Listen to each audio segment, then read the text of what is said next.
Edwards, age 28, was captured in Burlington, Iowa, and taken into custody today.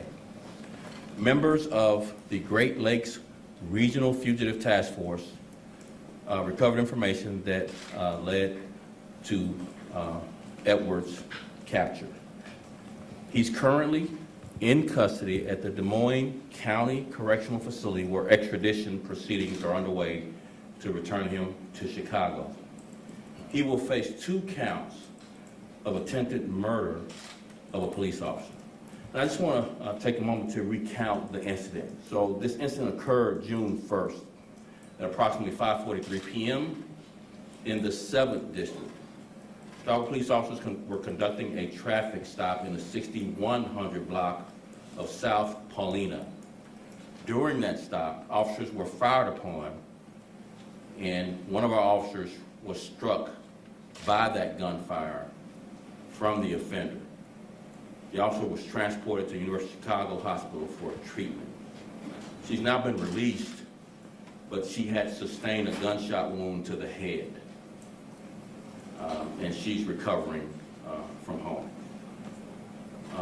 Officers and detectives worked tirelessly to solve this case, just as they do every case.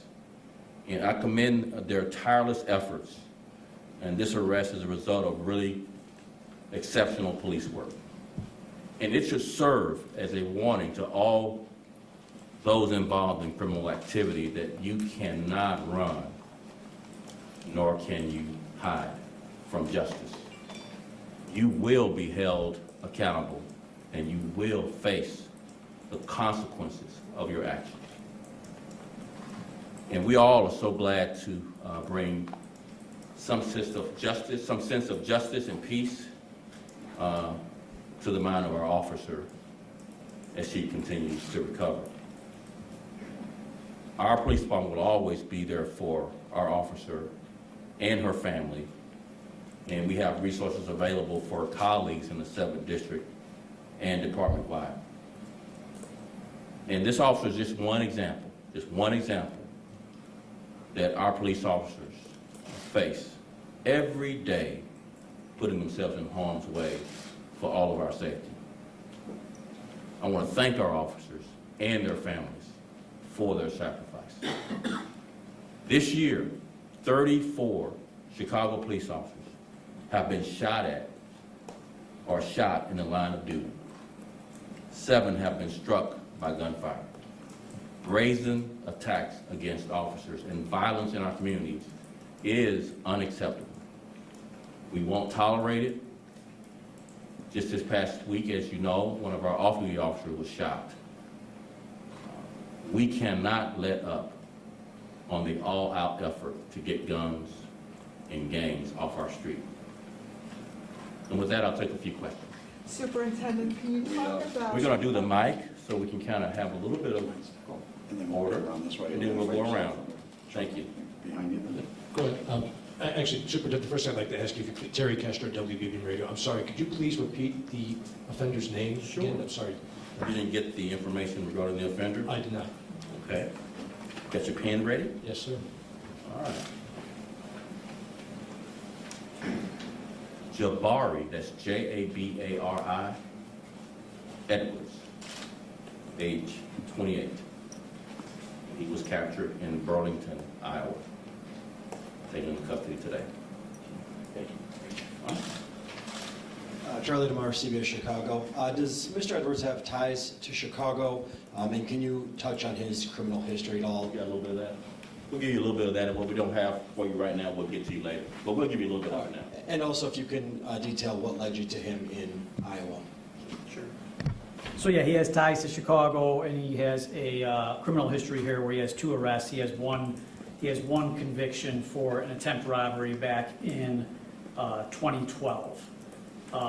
And what led us to his arrest, and I'm not going to go into all the details because it's our fugitive task force who works with the U.S. Marshals, and we use, we talk a lot about technology and video systems. So specifically, I'm not going to comment on what led to this arrest, but the teams do a remarkable job in doing everything they can to then identify and track these individuals. But I don't want to give the exact, where this guy slipped up, et cetera. So The guys did a remarkable job ensuring, and they found him in Iowa, and were able to place him under arrest with the help of the local sheriff in Iowa and the local county. So I want to thank them as well. Our fugitive task force, along with some U.S. Marshals, left Chicago early this morning to go out to Iowa, and with the help of Iowa, we were able to place him under arrest.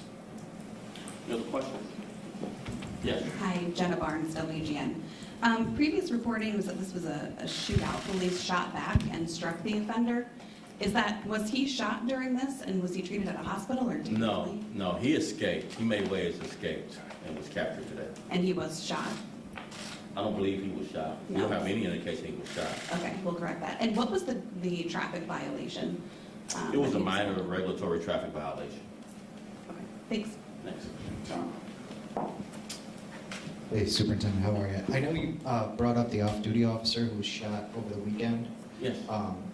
His fiance had some critical words that she posted on Facebook earlier today about you and the mayor not speaking up. Could you just, do you have anything to say to his family? They're just concerned about that there was no, comments from you or the mayor kind of about what he stepped in and did over the weekend. I think all the families of the officers should have an avenue to express whatever they want to express. I'm not going to rebut those expressions other than to say we continue to reach out to the families for any kind of assistance from the department standpoint, from a city standpoint. I visited the officer at the hospital today that occurred, spoke to his father, spoke to some other family members, and expressed my condolences for the injury and support going forward in bringing those to justice, as well as offering any kind of support this department can give his obviously recovery from the injuries. But I don't think a rebuttal is appropriate. Sure. Yeah, she should feel free to express however she wants. All right, thanks. Good afternoon, Superintendent Michelle Gallardo with ABC7. Two questions, if you don't mind. One, I know you don't want to elaborate too much on what led you to Mr. Edwards, but it was released pretty early on that you were looking for the 28-year-old. So imagine that you had developed information early on that was leading you to him. So I'm just wondering if there's anything you can elaborate to that.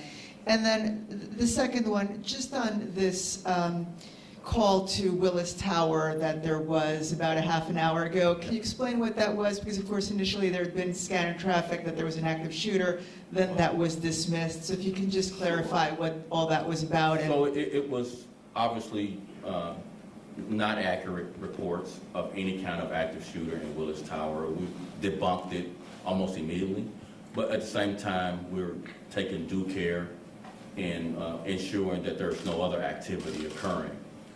So that we can obviously relieve some of the concerns, many who work in and around Willis Tower, that they're safe.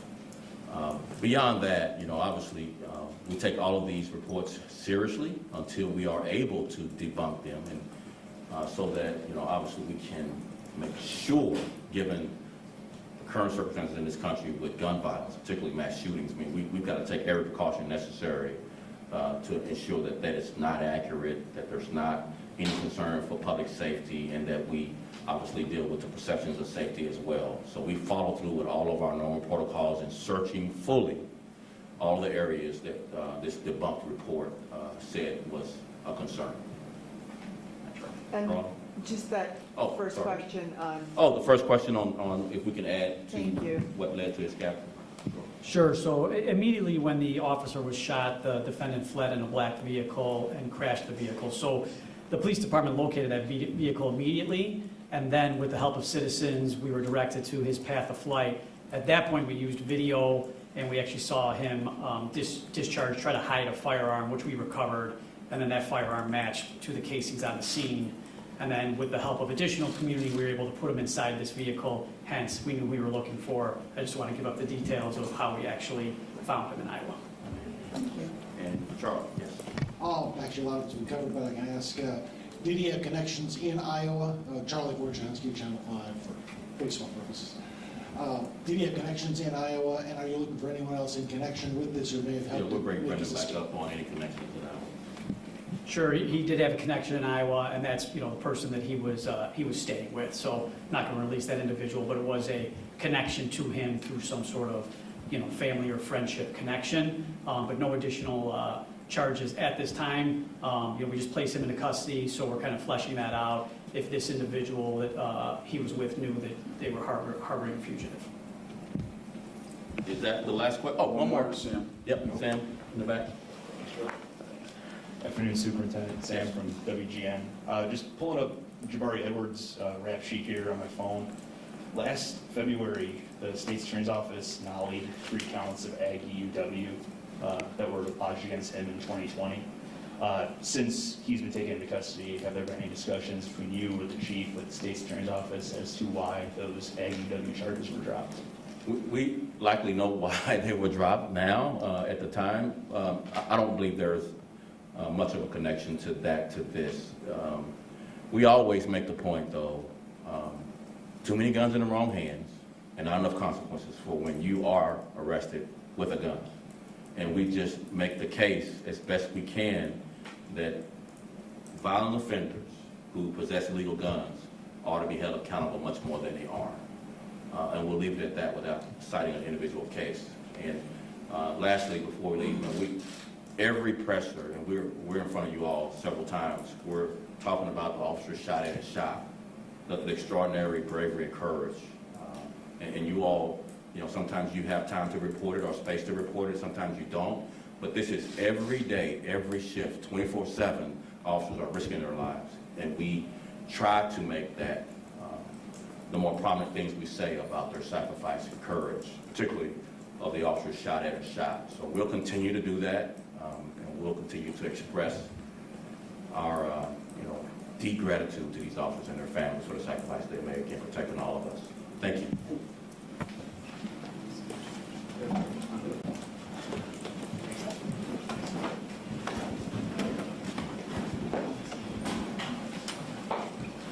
Tom?